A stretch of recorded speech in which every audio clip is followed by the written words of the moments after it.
and welcome to my channel. Today I am talking about the pyramids of ancient Egypt and how they were built. Now, first of all, I should say that no one really knows for sure how the pyramids were built. As in, there is no official consensus between scientists, historians, and archaeologists. Nonetheless, there are many theories, some more accepted, some less accepted, and also many myths regarding these pyramids that we now know are not true. So in this video, I would like to talk about that they probably were built based, of course, on actual evidence and research, and also debunk some of the myths which are usually accepted as fact and presented as such through media. As far as the pyramids go, the pyramids are built out of stone blocks stacked on top of each other. And the reason why there is so much mystery regarding them is because these structures are larger than anything else that was built in the world at the time. The technology that was believed to have been possessed by the ancient Egyptians simply does not support the building of such structures, which is why they have baffled historians and archaeologists and scientists for decades. There are several pyramids in Egypt, but the most famous would be the Great Pyramids of Giza, which are a marvel of architecture. Not just today, but these great pyramids have been chronicled throughout history by people from all over Eurasia. In their prime, these pyramids were encased in limestone, meaning they were originally white.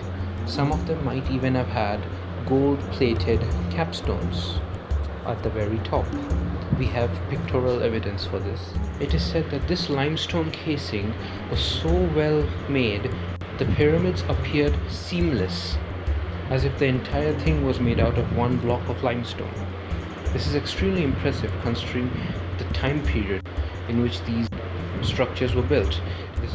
This is before the onset of most civilizations of this world, as well as advanced knowledge of geometry and mathematics. What happened to this casing? Well, we are not really sure.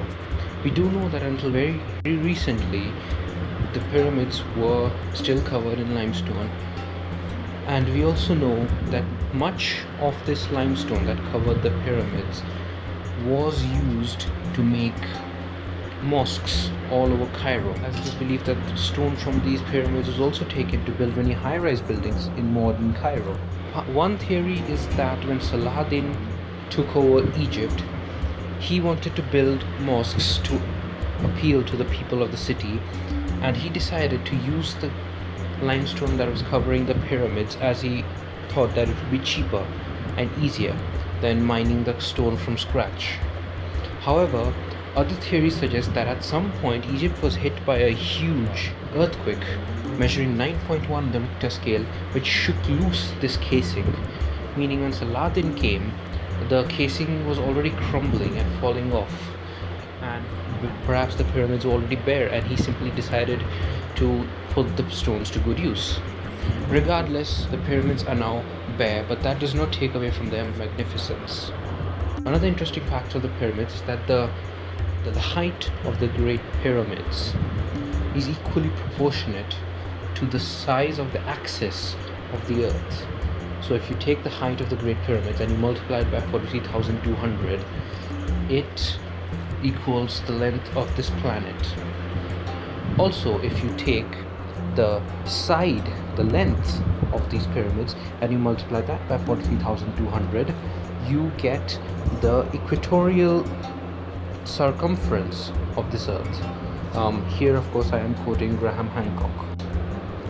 It is surprising because even with science and math and geometry of the time, it is difficult to imagine how the Egyptians could have known this. It should also be noted that the pyramids are locked to true north, which again is difficult in this era. But one thing is clear, that the ancient Egyptians were a very highly advanced and intellectual race. And it is kind of understandable. These were people who wrote some of the earliest literature that we have discovered.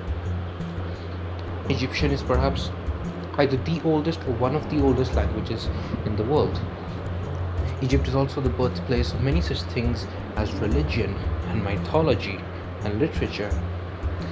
These were also people who invented the first 360-day calendars, which were later adopted in Rome and made standard throughout Europe and later through the world. They were also the first people to keep time accurately through water clocks and sundials. So we should not think of ancient Egypt as some barbaric civilization who could not figure out these things. Egypt should be seen in the same regard as we see other civilizations, other great civilizations of the time, such as Greece or Mesopotamia or Israel or China or the Indus Valley. Of course, the exception being Egypt is older than all of them. Possibly the first civilization. I mean, now recent discoveries have put that a little bit in doubt, but it might be one of the oldest civilizations, and certainly the oldest civilization to still be standing. Now, the first thing to talk about, of course, is this ridiculous idea that has become normalized in modern society and that is constantly talked about, even though it is completely wrong. I'm talking about this idea. Maybe every incredible human achievement in history was done with slaves. Every single thing where you go, how did they build those pyramids? They just threw human death and suffering at them until they were finished. After 400 years of slavery, things here have become much worse. That's right, slaves. Like, whenever you ask people how were the pyramids built, they say, well, the Egyptians just threw people at it until they were built. They just used slaves. And this is one of the reasons why people's opinion of Egypt is lesser than it is of other civilizations like China or the Indus Valley. That, well, the Egyptians were not actually marvelous, they were just cruel tyrants who used slaves to build everything. First and foremost, I would like to mention that this is bullshit. The Egyptians did not use slaves to build the Great Pyramids. In fact, there probably weren't slaves in Egypt during the Old Kingdom. And at first this might seem like a baffling fact because it's become so accepted, it's become a norm to accept that Egypt had slaves, but Egypt did not have slaves. One of the primary sources for this story that Egypt had slaves is, of course, the Bible. The Old Testament, the Hebrew Bible, in which it says that the Jews were originally enslaved by the Egyptians. Like, historical evidence and archaeological evidence aside, since Judaism and Christianity are some of the most widespread religions in the world, and considering how old Judaism is, I'm going to give it the benefit of the doubt and say that yes, it's possible, even though we don't have historical evidence for it, it's possible that the Jews were in fact enslaved by the Egyptians. However, the Jews were not the ones who were enslaved and forced to build the pyramids.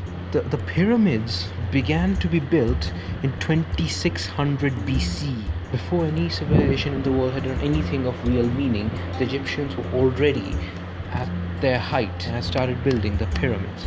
Now, except for two, almost all pyramids in Egypt were built between 2600 BC and 1700 BC. Hebrews come during 1400 BC. So even if the Jews were enslaved, they were not the ones who built the pyramids, because they would have been enslaved after the Great Pyramids were built. Even if the whole story of Moses is true, even so the Hebrews came later.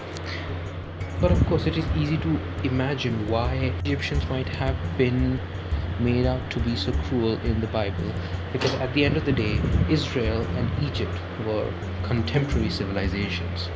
And what is the one thing that contemporary civilizations competing for power usually do? Well, they go to war.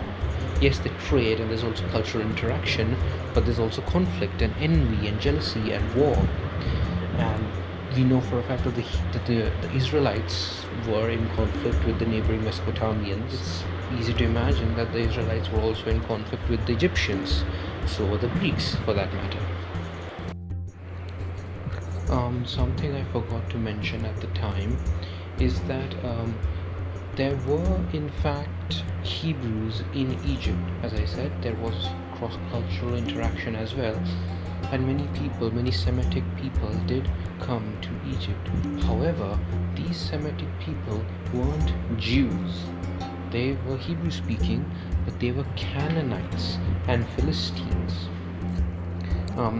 After all, a bulk of the Egyptian military consisted of Canaanite and Philistine units, who would usually charge first into battle and impact the enemy before the native Egyptian infantry and cavalry would come and finish them off.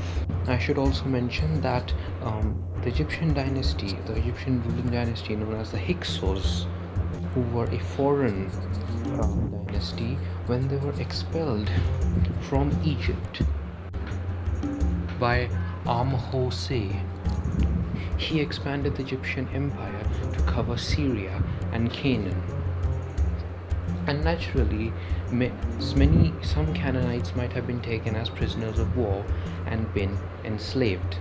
But of course, this is not mass enslavement of an entire race by the pharaoh. This is small exceptional cases of